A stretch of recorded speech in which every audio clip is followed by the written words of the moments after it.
आपका हमारे YouTube channel tricky जी के जीएस पॉइंट में बहुत बहुत स्वागत है। दोस्तों, आज मैं संविधान के भाग 1 से लेके भाग 5 तक के 200 ऑब्जेक्टिव क्वेश्चनों को कराने वाला हूँ, फुल एनालिसिस के साथ। अगर आप इन 200 क्वेश्चनों को सही से देख लेते हैं तो यहाँ से 5 से 10 क्वेश्चन आपको किसी भी एग्जाम में, कोई भी एग्जाम हो, ज़रूर देखने को मिलेगा। तो इससे रिलेटेड मैं जितना भी क्वेश्चन करा रहा हूँ, इससे रिलेटेड मैं 10 लेक्चर डाल चुका हूँ। अगर आप नहीं देखें तो जाके ज़रूर देखिए, और उन सारे लेक्चरों को आप डिटेल्स में देख लेते हैं तो सारे क्वेश्चनों को आसानी से आप कर ले जाएंगे। तो चलिए स्टार्ट करते हैं। क्वेश्चन नंबर 1, भारत अर्थात इंडिया। भारत अर्थात इंडिया क्या कहा गया है संविधान में? भारत अर्थात इंडिया हमारा क्या है? राज्यों का संघ होगा, यानी ऑप्शन बी हमारा सही होगा। यूनियन कहने का मतलब क्या है? हमारा जो देश है यूनियन है। यूनियन में क्या होता है कि इसमें जो राज्य एक बार जुड़ गए वो कभी भी अलग नहीं हो सकते।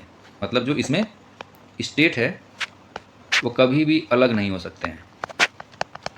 ठीक है, ये यूनियन। इसमें क्या होता है कि सेंट्रल गवर्नमेंट का जो पावर होता है वो बहुत ज़्यादा होता है। एक होता है फेडरल, फेडरल या बोलते हैं फेडरेशन। जैसे अमेरिका क्या है कि यूनियन ना होकर के एक संघ है, फेडरेशन है। मतलब इसमें क्या होता है कि हर राज्य अपनी कुछ शक्तियाँ देश को देते हैं। मतलब इसमें क्या है, राज्य मिलकर एक देश का निर्माण करते हैं। मतलब वहाँ पे क्या है, हर राज्य का अपना एक अलग झंडा है, हर राज्य का अपना एक अलग संविधान है, और वहाँ पे क्या है, ड्यूअल सिटीजनशिप है। इसीलिए क्योंकि हर राज्य की अपनी अलग पहचान है। मतलब उसका जो यूएसए है वो एक क्या है, फेडरेशन है। इसमें क्या होता है कि एक समझौते के थ्रू राज्य आपस में जुड़ते हैं। इसमें भी राज्य अलग हो सकते हैं, लेकिन उसमें समझौता होता है तो इतनी आसानी से अलग नहीं हो सकते हैं। तो यूनियन क्या है, सबसे मजबूत होता है। और एक होता है कन्फेडरल, जिसको परिसंघ बोलते हैं। ये सबसे कमज़ोर होता है, सबसे कमज़ोर। कन्फेडरल क्या होता है, सबसे कमज़ोर होता है। इसमें क्या होता है कि सभी जो राज्य होते हैं अपनी थोड़ी थोड़ी शक्तियाँ देकर एक देश का निर्माण करते हैं। इसमें क्या होता है, मतलब ये बिखरे हुए पत्थर की तरह होते हैं, ये कभी भी टूट सकते हैं। इनका कोई अस्तित्व नहीं रहता है, कभी भी टूट सकते हैं, या कोई बाहरी देश इस पर आक्रमण करके उसके राज्य को हड़प सकता है। इसमें क्या होता है, इसमें बहुत कम होता है। सबसे अगर मजबूती की बात करेंगे तो सबसे मजबूत हमारा होगा यूनियन, जो हमारा इंडिया है। इसके बाद होगा फेडरेशन, और इसके सबसे लास्ट में सबसे कमज़ोर कौन होगा? कन्फेडरेशन। तो ये आपको याद रखना है। तो हमारा इंडिया क्या है? India that is Bharat shall be union of state. ठीक है, इंडिया अर्थात भारत क्या है, राज्यों का एक संघ है। इसमें क्या होता है संघ में कि एक बार जो राज्य जुड़ गए कभी अलग नहीं हो सकते हैं, और इसमें सेंट्रल का पावर बहुत ज़्यादा होता है स्टेट से। मतलब पूरा नियंत्रण रहता है सेंट्रल गवर्नमेंट का। भले राज्य में अलग अलग पार्टियों की सरकार हो, लेकिन पूरा कंट्रोल किसके पास रहता है? सेंट्रल के पास रहता है। यही है यूनियन कहने का मतलब। क्वेश्चन नंबर 2, भारत का वर्णन किस अनुच्छेद में किया गया है? भारत का वर्णन किस अनुच्छेद में किया गया है? तो ये हो जाएगा अनुच्छेद 1, भारत अर्थात इंडिया। इस अनुच्छेद में, अनुच्छेद 1 में। नए राज्यों का प्रवेश, नए राज्यों का प्रवेश किस अनुच्छेद में किया गया है? अनुच्छेद 2 में। ये तो प्रवेश की बात की गई है। प्रवेश होने के बाद सीमाओं में परिवर्तन। मान लीजिए कोई राज्य को हम प्रवेश कर लिए, देश के अंदर ला लिए, उसकी सीमाओं में परिवर्तन किस में करेंगे? आर्टिकल 3। ऐसे याद रखिए, आर्टिकल 2 में क्या है, प्रवेश है। जब प्रवेश हो जाएगा तो सीमा में परिवर्तन किसके थ्रू करेंगे? आर्टिकल 3 के तहत। राज्य पुनर्गठन का अधिकार किसके पास है? कौन पुनर्गठन कर सकता है? संसद कर सकता है। संसद सबसे पावरफुल होता है। यानी 5 का क्या हो जाएगा? 5 का बी। अनुच्छेद 4 किससे संबंधित है? अनुच्छेद 4 किससे संबंधित है? तो 6 का आंसर क्या हो जाएगा? सी, राज्य गठन संबंधी कानून। और कानून कौन बनाएगा? संसद बनाएगा। राज्य गठन संबंधी कानून। 6 का क्या हो जाएगा? सी। 7 का राज्य की सीमा बदलने से पहले किसकी अनुशंसा आवश्यक है? 7 का आंसर हो जाएगा सी, राष्ट्रपति। कोई भी राज्य की अगर सीमा बदल रहे हैं तो उसमें राष्ट्रपति की अनुशंसा आवश्यक है। ये साधारण बहुमत के थ्रू पास हो जाता है, इसमें कोई विशेष बहुमत नहीं चाहिए। संविधान का भाग 1, तो भाग 1 कौन से अनुच्छेद? 1 से 4 तक है। ये क्या है? ये भाग 2 है। ये भाग क्या है? 3 है। ये भाग क्या है? 4 है। यानी संविधान का भाग 1 जो है अनुच्छेद 1 से 4 तक है। 2 में नागरिकता की बात की गई है। भाग 3 में मूल अधिकार की बात की गई है, जो आर्टिकल 12 से 35 है। भाग 4 में डीपीएसपी की बात की गई है, राज्य के नीति निर्देशक तत्वों की बात की गई है, जो 36 से 51 अनुच्छेद तक है। भारत का वर्तमान स्वरूप किस सिद्धांत पर आधारित है? तो भारत का वर्तमान स्वरूप किस सिद्धांत पर आधारित है? संघीय व्यवस्था, राजतंत्र, तानाशाही या धर्मतंत्र। बताइए। तो 9 का हो जाएगा ए, संघीय। भारत क्या है? एक संघ है। राज्यों का क्या है? एक संघ है, इसीलिए संघीय व्यवस्था है। ना यहाँ तानाशाही है, ना धर्मतंत्र है, ना राजतंत्र है। यहाँ क्या है? राजतंत्र मतलब राजा का यहाँ शासन नहीं है, ना यहाँ कोई तानाशाही है, न यहाँ कोई धर्म का शासन है, ना नया धर्म तंत्र है। ये क्या है? एक संघ है, संघीय व्यवस्था है। तो 9 का क्या हो जाएगा? क्वेश्चन नंबर 9 का आंसर हो जाएगा ए। चलिए आगे देख लेते हैं हम लोग हैं भाग 2। भाग दो नागरिकता है, ठीक है। भाग 2 कौन से अनुच्छेद तक है? तो पार्ट 2 हमारा जो है अनुच्छेद जो है इसका 5 से 11 तक है, ठीक है। नागरिकता, यहाँ से क्वेश्चन देखेंगे। भारत की नागरिकता का वर्णन किस भाग में किया गया है? तो भाग 2 पार्ट 2 में किया गया है। नागरिकता संबंधी अनुच्छेद कहाँ से कहाँ तक है? 5 से 11 तक है। संविधान लागू होने के समय नागरिकता का प्रावधान किस में है? संविधान लागू होते समय है, यानी किस में है? आर्टिकल 5। 13 का क्या हो जाएगा आंसर? ए। पाकिस्तान से भारत आए व्यक्तियों की नागरिकता, पाकिस्तान से भारत आए व्यक्तियों की नागरिकता किस अनुच्छेद के तहत है? किस अनुच्छेद में इसका वर्णन किया गया है? तो 14 का हो जाएगा बी। विदेश में रहने वाले भारतीय मूल के व्यक्तियों की नागरिकता किस अनुच्छेद में है? जो विदेश में पढ़ाई वगैरह बिजनेस वगैरह कर रहे हैं, तो भारतीय मूल के व्यक्तियों की नागरिकता किस अनुच्छेद में है? तो इसका आंसर हो जाएगा 15 का सी, आर्टिकल 8। विदेशी नागरिकता ग्रहण करने के प्रावधान किस अनुच्छेद में है? विदेशी नागरिकता ग्रहण कर सकते हैं, जैसे ग्रहण करेंगे वैसे इंडिया की सिटीजनशिप आपकी खत्म कर दी जाएगी, स्वतः ही खत्म हो जाएगी, आर्टिकल 9। 16 का आंसर क्या हो जाएगा? बी। नागरिकता कानून बनाने की शक्ति किसके पास है? संसद के पास। 17 का क्या हो जाएगा? बी। 18 का अनुच्छेद 11 किससे संबंधित है? तो संसद की शक्ति। संसद इसमें क्या कर सकती है? कानून बना सकती है, यानी 18 का इसमें हो जाएगा सी, नागरिकता कानून। नागरिकता का संबंधित कानून बना सकती है, कौन बना सकती है? संसद। संसद की शक्ति नहीं है इसमें। नागरिकता संबंधी कानून किस में है? अनुच्छेद 11 में है, ठीक है। क्वेश्चन नंबर 11 तक खत्म हो गया। अब क्वेश्चन नंबर 12 से देख लेते हैं।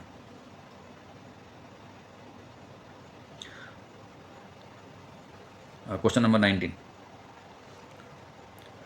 भारतीय नागरिकता प्राप्त करने का कानून कौन बनाता है? तो कानून बनाएगा कौन? संसद। कानून हमेशा कौन बनाएगा? संसद ही बनाएगा।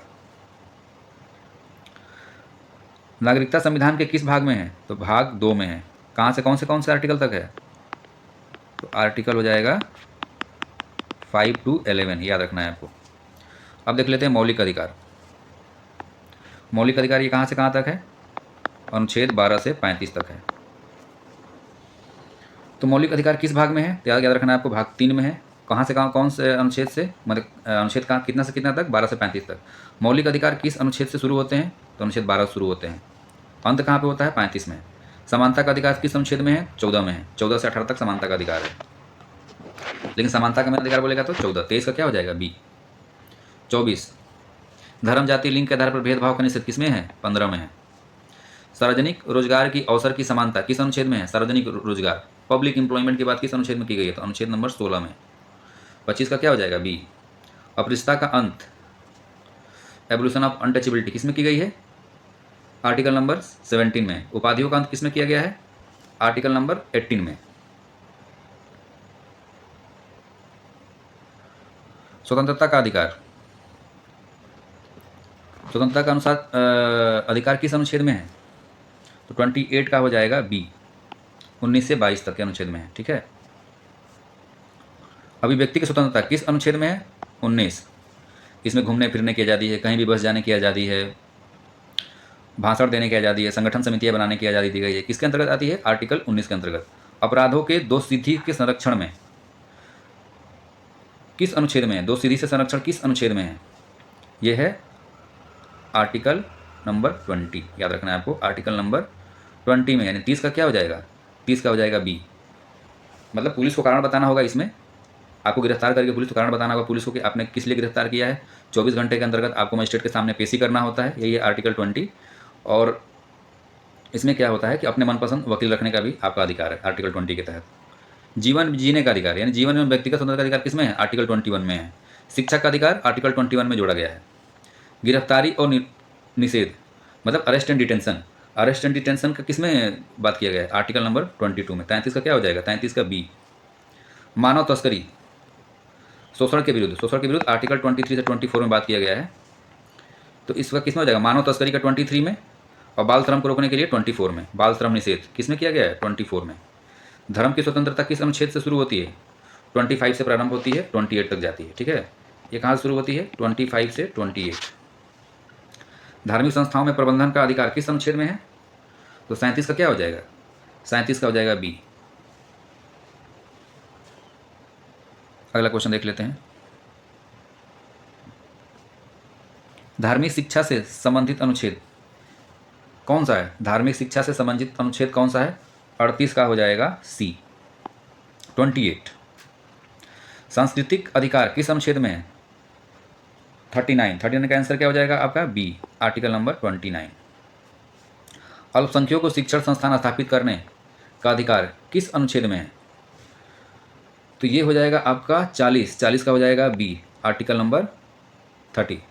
संवैधानिक उपचारों का अधिकार आर्टिकल नंबर 32। इसको डॉक्टर बी आर अम्बेडकर ने संविधान की हृदय आत्मा कहा था, आर्टिकल 32 को। यानी 41 का क्या हो जाएगा? सी। 42 का संविधान की आत्मा किसे कहते हैं? आर्टिकल 32। रीट जारी करने की सर्वोच्च शक्ति सर्वोच्च न्यायालय किस अनुच्छेद में दी गई है? 5 तरीके की रीट जारी कर सकती है, आर्टिकल 32 के तहत। मौलिक अधिकारों का संरक्षक कौन होता है? राष्ट्रपति होते हैं। यानी 44 का क्या हो जाएगा? 44 का सी हो जाएगा, गलती होगा यहाँ पे, राष्ट्रपति नहीं होगा। 44 का आंसर हो जाएगा सी, क्योंकि मौलिक अधिकारों का हनन होगा तो आप कोर्ट जा सकते हैं। तो 44 का आंसर हो जाएगा सी। मौलिक अधिकारों को लागू कराने हेतु सीधे किस न्यायालय में जा सकते हैं आप? जिला न्यायालय, उच्च न्यायालय, सर्वोच्च न्यायालय। सर्वोच्च न्यायालय तक जा सकते हैं आप लास्ट में। 27 का क्या हो जाएगा? सी। 45 का क्वेश्चन हो जाएगा, 45 का आंसर हो जाएगा सी।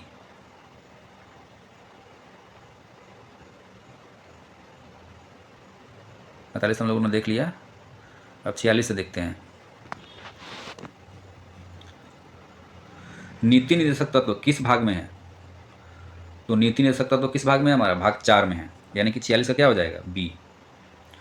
नीति निर्देशक तत्व किस देश से लिया गया है? आयरलैंड से लिया गया है। 47 का क्या हो जाएगा? सी, आयरलैंड से लिया गया है। ठीक है, याद रखिएगा, आयरलैंड से लिया गया है। ग्राम पंचायतों का संगठन किस अनुच्छेद में है? तो ग्राम पंचायतों का संगठन जो है ये दिया गया है 40, आर्टिकल 40 में। यानी 48 का क्या हो जाएगा? बी।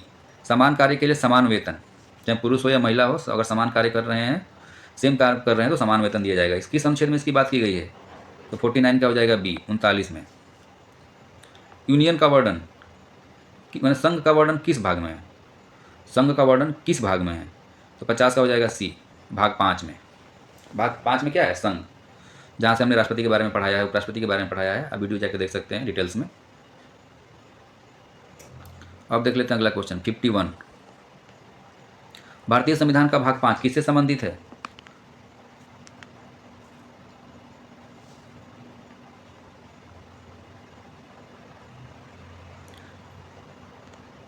भारतीय संविधान का भाग 5 किससे संबंधित है? संघ से, यूनियन से संबंधित है। यानी पार्ट 5 जब भी पूछेगा तो किससे संबंधित है? यूनियन से संबंधित है।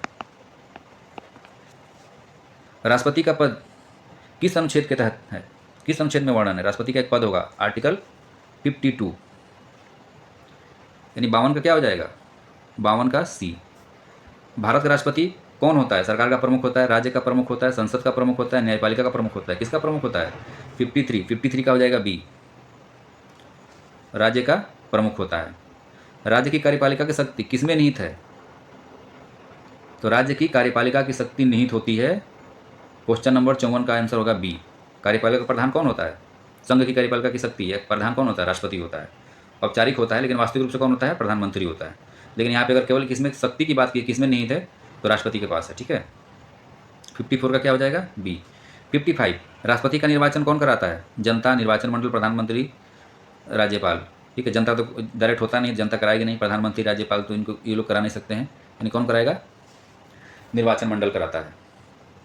ठीक है, और राष्ट्रपति के निर्वाचन में कौन कौन शामिल होता है? तो आपको याद रखना है, राष्ट्रपति के निर्वाचन में शामिल होते हैं Lok Sabha member, Rajya Sabha member plus Vidhan Sabha, Vidhan Parishad इसमें शामिल नहीं होते हैं, प्लस 3 यूनियन टेरिटरी के मेंबर, दिल्ली, पुडुचेरी और जम्मू कश्मीर। ये आपको याद रखना है। इलेक्टोरल कॉलेज में ये रहते हैं, निर्वाचन मंडल में। राष्ट्रपति के निर्वाचन मंडल में ये लोग भाग लेते हैं, लोकसभा मेंबर, राज्यसभा मेंबर और 3 यूनियन टेरिटरी के जीते हुए सदस्य। और कैसे होता है? राष्ट्रपति का जो निर्वाचन होता है इनडायरेक्ट तरीके से होता है, सिंगल ट्रांजिशन प्रपोर्शन मेथड। ठीक है, एकल संक्रमणीय अनुमानित पद्धति से होता है। मतलब उसमें प्रेफरेंस देना रहता है और उसमें first phasing, second phasing counting होती है, और उसके बाद राष्ट्रपति को उसमें राष्ट्रपति को चुना जाता है, कौन राष्ट्रपति बनेगा। राष्ट्रपति की शपथ कौन दिलाता है? मुख्य न्यायाधीश, CJI, chief justice of India, supreme court के वरिष्ठ मुख्य न्यायाधीश। भारत के राष्ट्रपति कार्यकाल कितने साल का होता है? 5 साल का होता है। भारत के राष्ट्रपति कार्यकाल जो होता है 5 साल का होता है, लेकिन अगर किसी कारणवश अगर बीच में मृत्यु हो जाती है या महाभियोग से हटा दिया जाता है, महाभियोग प्रस्ताव ला करके, तो जो नया निर्वाचित जो राष्ट्रपति आएगा वो बचे हुए कार्य को नहीं करेगा, वो फिर से वो 5 साल के लिए चुन के आएगा। लगातार 2 बार राष्ट्रपति कौन बने? डॉक्टर राजेंद्र प्रसाद। ये सब याद रखना है आपको। उपराष्ट्रपति का वर्णन किस अनुच्छेद में किया गया है? तो आर्टिकल ये क्वेश्चन नंबर 58, क्वेश्चन नंबर 58 का आंसर क्या हो जाएगा? बी, 63 में किया गया है।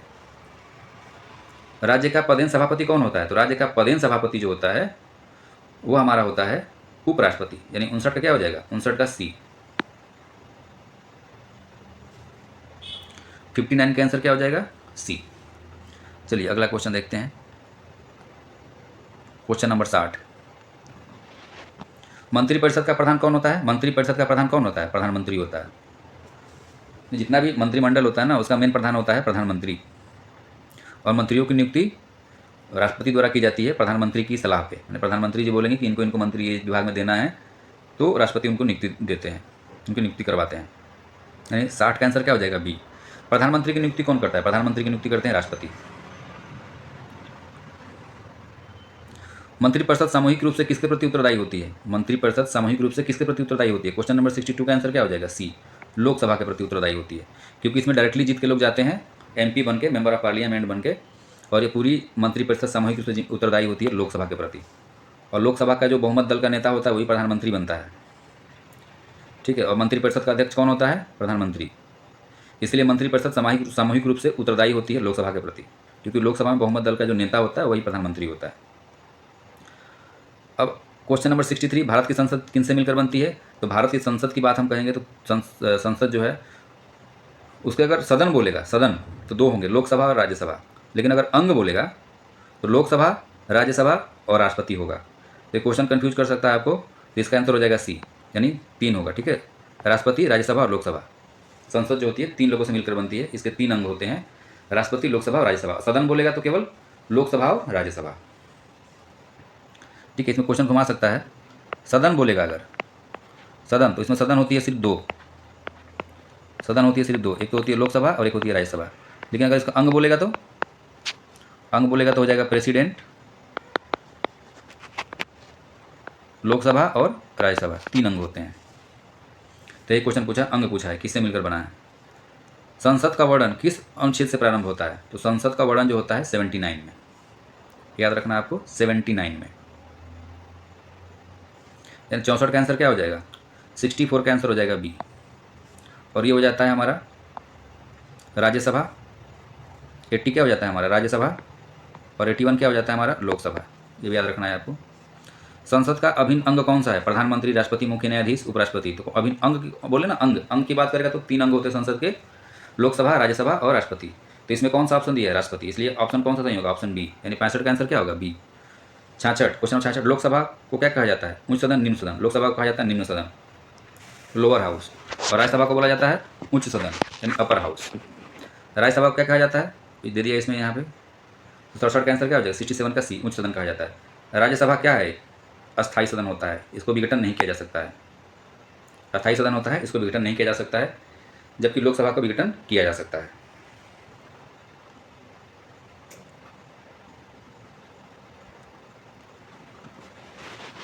लोकसभा का सामान्य कार्यकाल कितना होता है? तो लोकसभा का सामान्य कार्यकाल अगर बोलेगा तो 5 साल होगा, ये लोकसभा के लिए होगा।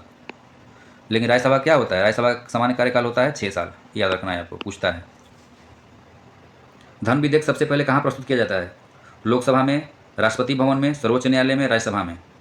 तो क्वेश्चन नंबर 70 का आंसर हो जाएगा हमारा लोकसभा में। धन विधेयक की बात हमेशा बोलेगा तो कहाँ हो जाएगा? लोकसभा में प्रस्तुत किया जाएगा हमेशा। और फिर राज्यसभा में जाएगा, राज्यसभा के पास 14 दिन का टाइम रहेगा, उसको रोक नहीं पाएगा। और चाहेगा लोकसभा तो उसको राज्यसभा में नहीं भेजेगा, डायरेक्टली पास कर। धन विधेयक को कोई विधेयक धन विधेयक है या नहीं उसका डिसाइड कौन कर सकता है? लोकसभा ही करता है। इसलिए इसकी प्रस्तुति कहाँ होती है? लोकसभा की प्रस्तुत किया जाता है हमेशा। धन विधेयक को लोकसभा में प्रस्तुत किया जाता है। धन विधेयक है या नहीं इसका निर्णय कौन लेता है? इसका निर्णय लेता है लोकसभा अध्यक्ष। यानी 71 का क्या हो जाएगा? सी। 72 का, संसद के दोनों सदनों का संयुक्त अधिवेशन कौन बुलाता है? राष्ट्रपति। आर्टिकल 109 के 9 में जब क्या होता है, कोई बिल मान लीजिए लोकसभा से पास होकर राज्यसभा में गया और उसमें आनाकानी होने लगा, वो लोग बोले नहीं हम पास नहीं होने देंगे, तो फिर दोनों को बुलाया जाता है, फिर उसमें वोटिंग होता है और 50% जिसका वोटिंग होता है उसका ही मान लिया जाता है, फिर वो बिल पास हो जाता है। तो तो आर्टिकल 109 में संयुक्त अधिवेशन की बात की गई है लोकसभा राज्यसभा का। ठीक है, सेंट्रल हॉल में बुलाया जाता है दोनों को, लोकसभा और राज्यसभा के सदस्यों को बुलाया जाता है, और फिर उसमें 50% की वो होती है। ठीक है, वोटिंग होती है, जिसका 50% से ऊपर आ जाता है उसका ही फिर बिल पास हो जाता है। फिर संसद के संयुक्त अधिवेशन की अध्यक्षता कौन करता है? राष्ट्रपति करते हैं। 73 क्या हो जाएगा? ए। 73 का नहीं, सॉरी, 73 का संयुक्त अधिवेशन की अध्यक्षता। अध्यक्षता हमेशा कौन करेगा? जब दोनों लोग पास में बैठेंगे सेंट्रल हॉल में तो उस समय अध्यक्षता करेंगे लोकसभा अध्यक्ष। 73 का हो जाएगा सी। 73 का सी। भारत का सर्वोच्च न्यायालय किस भाग में है? 74 का हो जाएगा सी, भाग 5 के अंतर्गत ही आता है। सबसे बड़ा भाग है ये, जितना भी भाग है, भाग 1, 2, 3, 4, 5, 6, उसमें सबसे बड़ा भाग कौन सा है? भाग 5। सर्वोच्च न्यायालय भी भाग 5 के अंतर्गत आता है। भाग 5 का संबंध किससे? संघ से। 74 का आंसर हो जाएगा सी। 75 सर्वोच्च न्यायालय का वर्णन किस अनुच्छेद में किया गया है? तो सर्वोच्च न्यायालय का जो वर्णन जो है किस अनुच्छेद से प्रारंभ होता है? तो ये प्रारंभ होता है सी 124 से। इसको याद रखना है, 124 से। सर्वोच्च न्यायालय का मुख्य न्यायाधीश किसके द्वारा नियुक्त होता है? तो सर्वोच्च न्यायालय का जो मुख्य न्यायाधीश हैं उसकी नियुक्ति करते हैं राष्ट्रपति। ये भी याद रखना है आपको। संविधान का संरक्षक किसे माना जाता है? तो संविधान का संरक्षक की अगर बात बोलेगा हमेशा सर्वोच्च न्यायालय, हाई कोर्ट। 77 का क्या हो जाएगा? सी। अगला देख लेते हैं 78। न्यायिक पुनर्विलोकन की शक्ति किसके पास है? जुडिशियल रिव्यू की शक्ति किसके पास? संसद, राष्ट्रपति, सर्वोच्च न्यायालय, राज्यपाल। तो जुडिशियल रिव्यू की अगर बात करेगा तो इसका आंसर क्या हो जाएगा? सर्वोच्च न्यायालय, सुप्रीम कोर्ट के पास है। याद रखिएगा, सुप्रीम कोर्ट के पास है। भारत का सर्वोच्च न्यायालय कहाँ स्थित है? मैंने कहाँ सर्वोच्च न्यायालय है? नई दिल्ली। 79 का क्या हो जाएगा? डी। 80 एकीकृत, भारत में एकीकृत न्यायपालिका की व्यवस्था किस देश से प्रेरित है? एकीकृत न्यायपालिका की व्यवस्था किस देश से प्रेरित है? 80 का हो जाएगा बी, ब्रिटेन से लिया गया है। नियंत्रक एवं महालेखा परीक्षक का वर्णन किस अनुच्छेद में किया गया है? सीएजी। सीएजी का वर्णन किस अनुच्छेद में किया गया है? 81 का हो जाएगा सी, 148। याद रखिएगा, 148। सीएजी की नियुक्ति कौन करता है? राष्ट्रपति करते हैं। 82 का क्या हो जाएगा? सी। 82 का सी नहीं, बी, राष्ट्रपति करते हैं।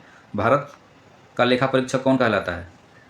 तो भारत का लेखा परीक्षक कौन कहलाता है? इसका आंसर हो जाएगा 83 का सी, सीएजी। सीएजी की रिपोर्ट किसे सौंपी जाती है? प्रधानमंत्री, राष्ट्रपति, संसद अध्यक्ष, मुख्य न्यायाधीश। किसको सौंपते हैं? सीएजी अपना रिपोर्ट किसको सौंपते हैं? तो ये सौंपते हैं, 84 का हो जाएगा बी, राष्ट्रपति को सौंपते हैं। 85 अनुच्छेद 52 किससे संबंधित है? तो अनुच्छेद जो 52 है वो राष्ट्रपति से, राष्ट्रपति का एक पद होगा। अनुच्छेद 52 के तहत बोला गया है, 52 में राष्ट्रपति के पद की बात की गई है। तो 85 का कौन सा ऑप्शन हो जाएगा? बी। अनुच्छेद 53 किससे संबंधित है? संघ की कार्यपालिका। 86 का क्या हो जाएगा? बी।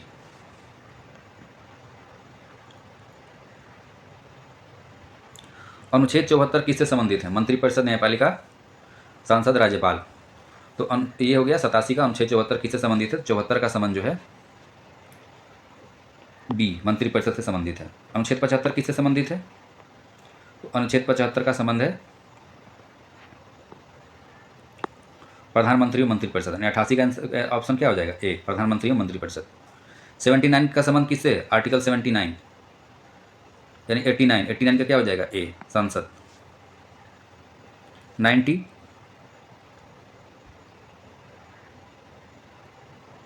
अनुच्छेद 80 किससे संबंधित है? अभी बताएं, अनुच्छेद 80 का संबंध है हमारा राज्यसभा से। और 81 ये हो जाएगा लोकसभा। 79 संसद। याद रखिएगा, एक ट्रिक है, सरला।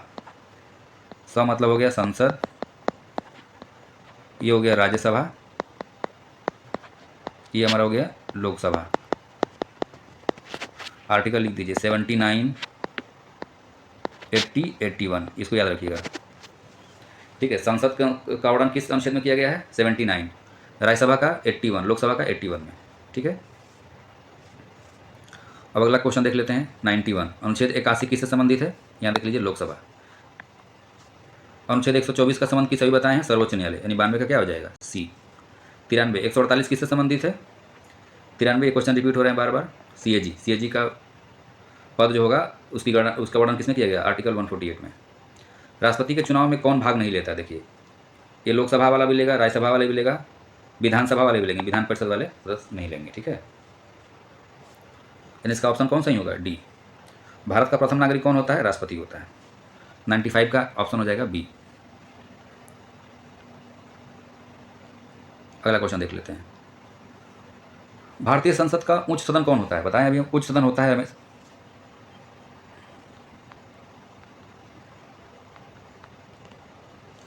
भारतीय संसद का उच्च सदन कौन होता है? उच्च सदन होता है राज्यसभा। ये होता है उच्च सदन, याद रखिएगा। राज्यसभा में से क्या होता है? उच्च सदन होता है। और ये क्या होता है हमारा? लोकसभा निम्न सदन होता है। ये बार बार पूछ सकता है क्वेश्चन, ठीक है। भारतीय संसद निम्न सदन कौन सा है? अभी बताएं हैं, लोकसभा। राज्यसभा के सदस्यों का कार्यकाल कितना साल का होता है? 6 साल का होता है। लोकसभा पूछेगा तो 5 साल, ठीक है। ये राज्यसभा के लिए है और ये लोकसभा सदस्यों के लिए है। राज्यसभा का 1/3 सदस्य कितने वर्ष बाद सेवानिवृत्त हो जाते हैं? हर 2 साल में, यानी हर 2 साल में। 99 का क्या हो जाएगा? बी, याद रखना है आपको। भारतीय संविधान का भाग 5 किन अनुच्छेदों में है? तो ये स्टार्ट होती है 52 से 151 तक, ठीक है। ये तो हमारा भाग 4 हो गया। ये हमारा क्या हो गया? भाग 4। ये हमारा क्या हो गया? पार्ट 3। और भाग ये हमारा क्या हो गया? 5। यानी भाग 1 में कौन सा अनुच्छेद है? भाग 1 में अनुच्छेद आते हैं, इसको याद रखिएगा। पार्ट 1 में कहाँ से कहाँ आते हैं? 1 से 4। पार्ट 2 का बात करेगा तो 5 से 11 नागरिकता की बात की गई है। पार्ट 3 मूल अधिकार की बात की गई है 12 से 35 तक। और पार्ट 4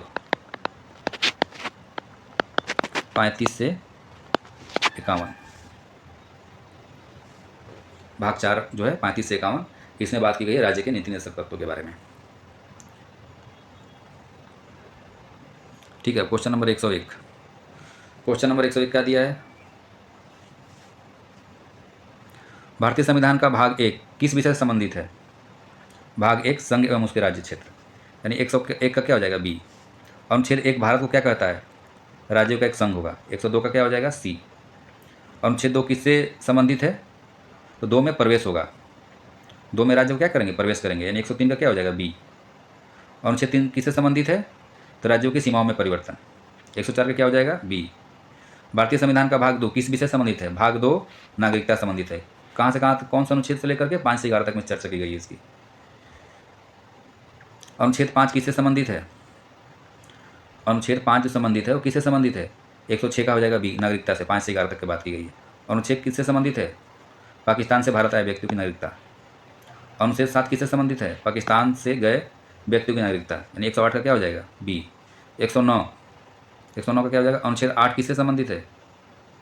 अनुच्छेद 8 का संबंध किससे है? 109 का आंसर हो जाएगा ए। विदेश में रहने वाले भारतीय मूल के व्यक्तियों की नागरिकता के बारे में बताता है ये। अनुच्छेद 9 किससे संबंधित है? विदेशी नागरिकता ग्रहण करना। विदेशी नागरिकता ग्रहण कर लेंगे तो आपका इंडिया से ऑटोमेटिक सिटीजनशिप खत्म हो जाएगा। मौलिक अधिकार किस भाग में है? भाग 3 में। अनुच्छेद 12 किससे संबंधित है? राज्य की परिभाषा। अनुच्छेद 13 का संबंध किससे है? अनुच्छेद 13 का संबंध किससे है? 113 नंबर का आंसर क्या हो जाएगा? बी, संसद से संबंधित है। 113 का हो जाएगा बी, 113 का ए। कानून में मौलिक अधिकार है यहाँ पे। समानता का अधिकार किस अनुच्छेद में है? Article number 14। भेदभाव धर्म, जाति, लिंग या मूल वंश के आधार पर भेदभाव नहीं कर सकते हैं, आर्टिकल 15 बोलता है। अवसर की समानता, पब्लिक एम्प्लॉयमेंट, आर्टिकल 16, यानी बी सही होगा। अपरिष्टता का अंत, आर्टिकल 17। उपाधियों का अंत, आर्टिकल 18। भाषण अभिव्यक्ति की जाति किसमें? आर्टिकल 19। दोहरे दंड से संरक्षण की मतलब प्यूनिटिव डिटेंशन किसमें इसकी बात की गई है? आर्टिकल 22 में।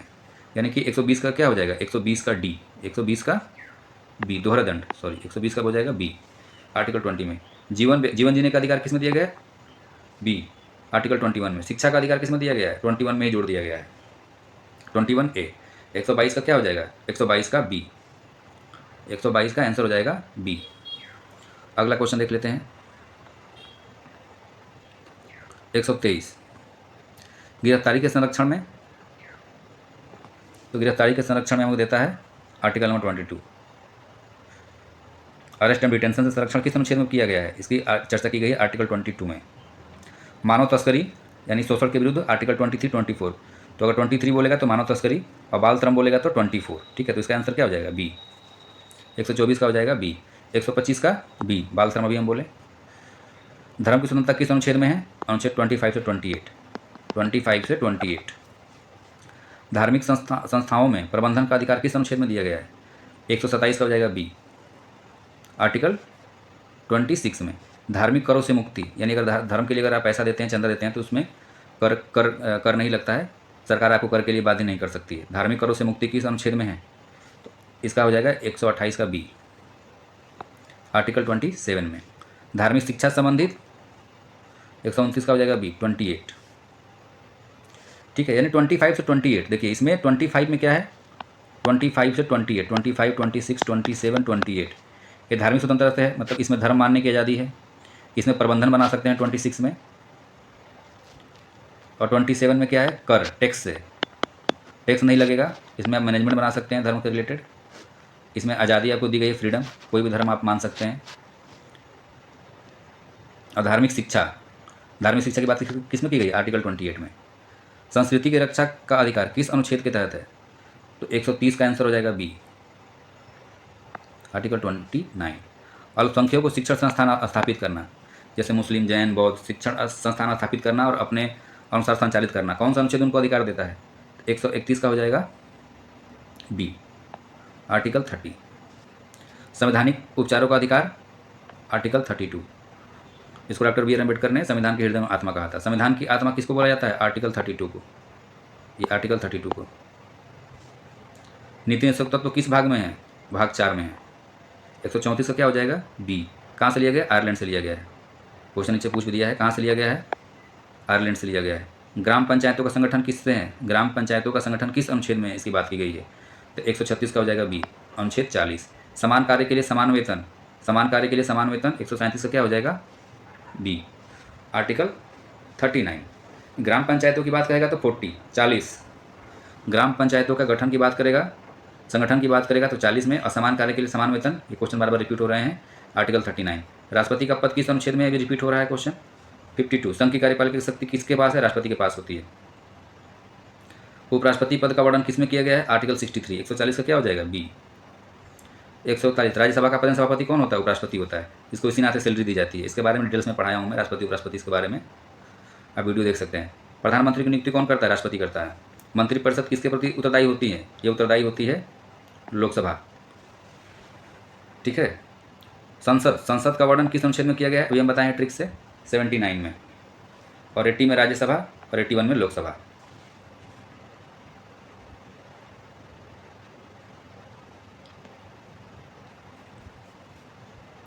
संसद के अभिन्न अंग कौन से हैं? अंग की बात करेगा तो राष्ट्रपति होते हैं, लोकसभा और राज्यसभा के सदस्य होते हैं। 3 चीज़ों से मिलकर बना होता है संसद के अंग। सदन बोलेगा तो 2, लोकसभा, राज्यसभा। राज्यसभा को क्या कहा जाता है? उच्च सदन कहा जाता है। लोकसभा को निम्न सदन कहा जाता है। लोकसभा का सामान्य कार्यकाल कितना होता है? 5 साल होता है। राज्यसभा का कितना होगा? 6 साल। याद रखिएगा। सर्वोच्च न्यायालय का वर्णन किस अनुच्छेद में किया गया है?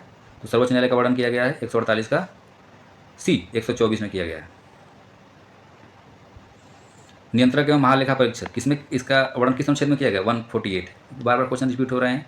भारतीय संविधान के भाग 5 का विस्तार किस अनुच्छेद में? भाग 5 कहाँ से कहाँ तक है? 52 से 151 तक, सबसे बड़ा भाग है ये।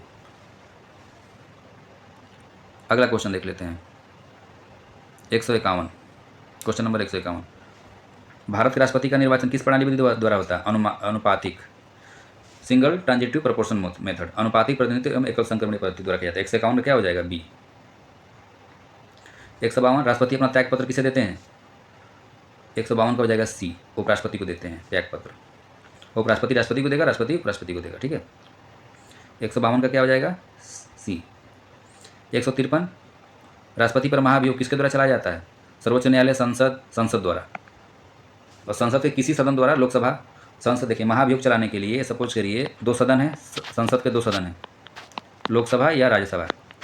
अगर इनमें से किसी को भी लगता है, चाहे लोकसभा वालों को चाहे राज्यसभा को, अगर किसी को भी लगता है कि राष्ट्रपति संविधान का उल्लंघन कर रहे हैं, किसी विदेशी प्रभाव में आ गए हैं या मंत्रिमंडल की बात नहीं मान रहे हैं, उस केस में मान लीजिए राज्यसभा वालों को लगा या लोकसभा वालों को लगा, तो ये 1/4, ये 1/4 पूछता है कितने लोग इसको उठा सकते हैं महाभियोग के लिए?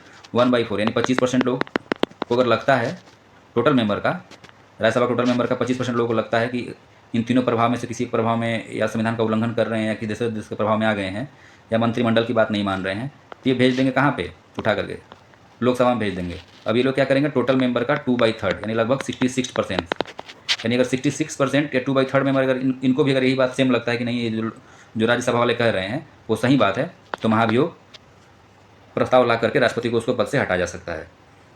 यानी आर्टिकल 153 आर्टिकल बोल रहे हैं, क्वेश्चन नंबर 153 क्या है, राष्ट्रपति पर महाभियोग किसके द्वारा चला जाता है, तो संसद द्वारा चला जाता है।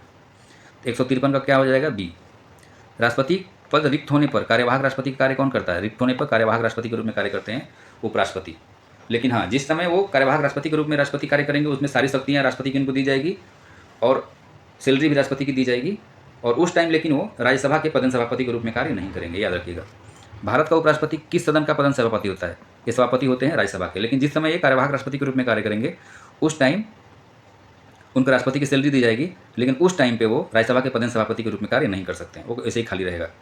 उसके नीचे जो उपसभापति होते हैं, जो राज्यसभा वाले अपने में चुन के जो उपसभापति बनाते हैं, वो उस टाइम उसके कार्य को, उपराष्ट्रपति कार्य को उस टाइम वो देखेगा। प्रधानमंत्री किसके प्रति उत्तरदायी होते हैं, राष्ट्रपति, राज्यसभा, लोकसभा या सर्वोच्च न्यायालय। 156 बहुत इंपॉर्टेंट क्वेश्चन है। 156 क्या हो जाएगा, सी, लोकसभा का प्रति उत्तरदायी है, क्योंकि लोकसभा अगर विघटन हो जाता है तो प्रधानमंत्री का भी पद क्या हो जाएगा, चला जाएगा, इसलिए उत्तरदायी होता है। मंत्रिपरिषद का गठन कौन करता है, तो मंत्रिपरिषद का गठन करते हैं राष्ट्रपति की सलाह पर प्रधानमंत्री। एक मंत्रिपरिषद बनाया जाता है, उसके मेन मुखिया होते हैं प्रधानमंत्री, और उसी की सलाह पर मंत्रिपरिषद की गठन की जाती है। लोकसभा का विघटन कौन कर सकता है, प्रधानमंत्री, राष्ट्रपति, लोकसभा अध्यक्ष कर सकते हैं। 158 क्या हो जाएगा, सी। 158 नहीं, विघटन की बात बोल रहा है ना, सॉरी, विघटन की बात बोल रहा है, तो विघटन में हो जाएगा राष्ट्रपति। 158 क्या हो जाएगा, बी। 159 संसद का उच्च सदन कौन होता है, बार बार पूछ रहे हैं, उच्च सदन कौन होता है, राज्यसभा। निम्न सदन कौन होता है, लोकसभा। संसद का निम्न सदन कौन होगा, लोकसभा, ठीक है। निम्न सदन, उच्च सदन बोलेगा तो राज्यसभा, याद रखिएगा। राज्यसभा कभी भंग नहीं होती, क्योंकि क्या है, वो एक अस्थायी सदन है। राज्यसभा के 1/3 सदस्य कितने वर्ष बाद सेवानिवृत्त होते हैं, हर 2 साल पे, ठीक है। धन विधेयक का अंतिम निर्णय कौन लेता है, धन विधेयक है या नहीं है, लोकसभा अध्यक्ष निर्णय लेते हैं लास्ट में। 163 का क्या हो जाएगा, सी। 164 धन विधेयक राज्यसभा में अधिकतम कितने दिन तक रखा जा सकता है, 14 दिन तक। 14 दिन बाद यह स्वतः ही पारित हो जाता है। संसद के संयुक्त अधिवेशन को कौन संबोधित करता है, संबोधित मतलब बुलाता है, इनको संबोधित कौन करता है, 165 का हो जाएगा बी, राष्ट्रपति, आर्टिकल 109 के तहत। संसद के दोनों सदनों की संयुक्त बैठक की अध्यक्षता कौन करता है, अध्यक्षता की बात करेंगे तो जब दोनों लोग सेंट्रल हॉल में बैठेंगे, बुलाया जाएगा किसी बात को, जब उन दोनों में बहस हो जाएगी, जब बुलाया जाएगा तो उस समय अध्यक्षता कौन करेगा, लोकसभा अध्यक्ष करेंगे। लेकिन संबोधन की बात बोलेगा तो राष्ट्रपति करेंगे, याद रखिएगा। सर्वोच्च न्यायालय भारत में कहाँ स्थित है, सुप्रीम कोर्ट कहाँ है, सुप्रीम कोर्ट नई दिल्ली में है।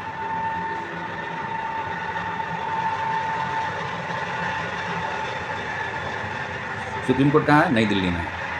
सर्वोच्च न्यायालय का गठन किस अनुच्छेद के तहत किया गया है, एक कई बार क्वेश्चन रिपीट हो गया। 168 क्या हो जाएगा, सी। 124 सर्वोच्च न्यायालय के न्यायाधीशों की नियुक्ति कौन करता है, तो न्यायाधीशों की नियुक्ति करते हैं राष्ट्रपति। 169 का क्या हो जाएगा, 169 का बी। सर्वोच्च न्यायालय के न्यायाधीश की आयु कितने साल तक अपने पद पर बने रह सकते हैं, तो ये होता है 65 साल तक, याद रखिएगा इसको, 65 साल तक। 170 क्या हो जाएगा, सी। उच्च न्यायालय के न्यायाधीश ये कितने साल के होते हैं, इनकी सेवानिवृत्ति की रिटायरमेंट एज क्या होती है, 171 का भी, 171 का हो जाएगा बी, 62 साल, याद रखिएगा। सुप्रीम कोर्ट की बात करेगा तो 65 साल, और हाई कोर्ट की बात करेगा तो 62 साल। संविधान की अंतिम व्याख्याता कौन है, संसद, राष्ट्रपति, सर्वोच्च न्यायालय या प्रधानमंत्री। बहुत इंपॉर्टेंट क्वेश्चन है। सर्वोच्च न्यायालय, हाई कोर्ट। जुडिशियल रिव्यू का अधिकार किसके पास, सर्वोच्च, हाई कोर्ट के पास ही है, अरे सॉरी, सुप्रीम कोर्ट के पास है।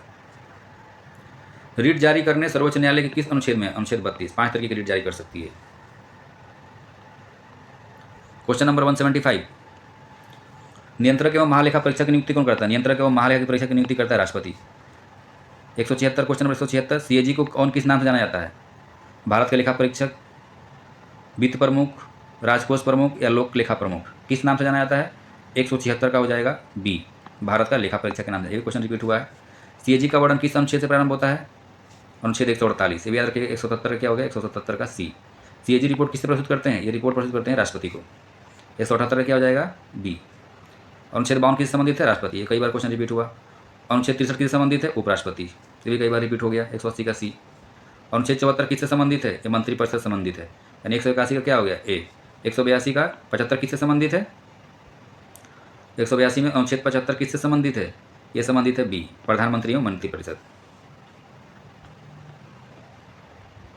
क्वेश्चन नंबर 183 अनुच्छेद 79 किससे संबंधित है, तो 183 का हो गया ए, 79। अभी हमने बताया ट्रिक सरला, स मतलब हो गया संसद 79, र मतलब हो गया राज्यसभा 80, ल मतलब हो गया लोकसभा, ठीक है, याद रखिएगा। अनुच्छेद 80 किससे संबंधित है? राज्यसभा। अनुच्छेद 81 किससे संबंधित है? लोकसभा। ट्रिक से याद रखिएगा इसको। अनुच्छेद 124 किससे संबंधित है? सर्वोच्च न्यायालय 124। अनुच्छेद 148 किससे संबंधित है? 148 का संबंध किससे है? सीएजी, नियंत्रक एवं महालेखा परीक्षक। भारतीय संसद का अभिन्न अंग कौन से होते हैं? राष्ट्रपति होते हैं। संसद के कितने अंग होते हैं? 3 अंग होते हैं। सदन कितने होते हैं? 2। संसद हमारा जो है, इसका अगर सदन पूछेगा, सदन इसके 2 होते हैं, लोकसभा और राज्यसभा। और अंग पूछेगा तो 3 होते हैं। एक तो होते हैं प्रेसिडेंट, एक होता है लोकसभा और राज्यसभा। अंग पूछा है तो कौन हो जाएगा? राष्ट्रपति। राज्यसभा सदस्य का कार्यकाल कितना होता है? 6 साल। लोकसभा कितना पूछेगा तो कितना? 5 साल। लोकसभा सामान्य कार्यकाल कितना होता है? 5 साल होता है। ठीक है। क्वेश्चन नंबर 191, भाग 5 किससे संबंधित है? भाग 5 संघ, यानी 191 का क्या हो जाएगा? बी। 192 संघ कार्यपालिका शक्ति किसके पास रहती है? राष्ट्रपति के पास रहती है। भारत का प्रथम नागरिक कौन होता है? राष्ट्रपति। लोकसभा के अध्यक्ष कौन होते हैं? लोकसभा सदस्य, कोई बनाया जाता है लोकसभा के अध्यक्ष को, ठीक है। उसी में से चुनाव करके लोकसभा अध्यक्ष चुन लिया जाता है। राज्यसभा के सभापति कौन होते हैं? उपराष्ट्रपति। संविधान का संरक्षक किसे माना जाता है? Supreme court. मौलिक अधिकारों का संरक्षण किससे माना जाता है? मौलिक अधिकारों का संरक्षण किसके माना जाता है? 197 का क्या हो जाएगा हमारा? 197 का सी, हाई कोर्ट। संविधान की आत्मा किस अनुच्छेद को कहा जाता है? अनुच्छेद 32, हृदय आत्मा कहा जाता है। अनुच्छेद 32 डी। भारतीय संविधान का भाग की अनुच्छेद कहाँ से कहाँ तक है? 1, भाग 1 से 4। ये पार्ट 1 है, ये पार्ट 2 है, ये पार्ट 3 है, ये पार्ट 5 है। भारतीय संविधान का भाग 5 की कहाँ से कहाँ तक है? ये थोड़ा कट गया है। भाग 5 है 52 से लेके अनुच्छेद 52 से लेके 151, ये भाग 5 तक है। इसको बोलते हैं पार्ट 5। ठीक है, तो मैंने 200 क्वेश्चन बहुत डिटेल में बता दिया आपको। यहाँ से हर एक एग्जाम में जरूर आपको 5 से 6 क्वेश्चन देखने को मिलेगा। वीडियो अच्छा लगे तो चैनल को